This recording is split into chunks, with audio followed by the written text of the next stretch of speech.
Samantala, ipinadala na ang 69th Infantry Battalion naman sa Hulu-Sulu para labanan ang bandidong grupong Abu Sayyaf.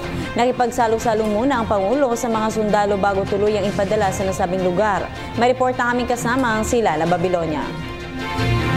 Nakipagsalo-salo si Pangulong Rodrigo Duterte sa 69th Infantry Battalion ng Philippine Army sa pagkain ng durian bago tumungo ang mga ito sa Holo-Sulu kasama ang 2nd Scout Ranger Regiment upang labanan ang Abu Sayyaf.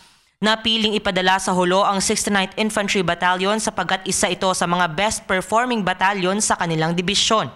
Maitatala ang 69th Infantry Battalion ang nasa likod ng neutralization ng commander ng New People's Army o NPA na si Leoncio Pitao alias Ka Paragao noong nakaraang taon.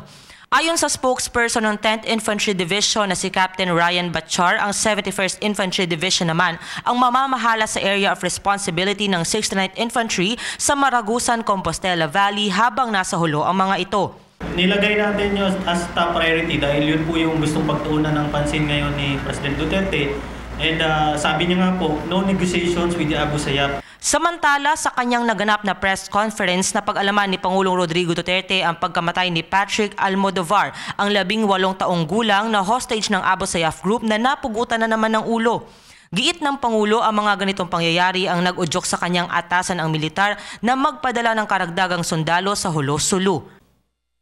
That's why I'm sending the troops there and tell them to destroy the arm. My orders to the police and to the armed forces against all enemies of the state. Seek them out in their layers, whatever, and destroy them. Ang mga droga, destroy them. Ang mga Abu Sayyaf, destroy them. Para sa PTV News, Lala Babilonia, Davao City. Ako po si Cathy San Gabriel.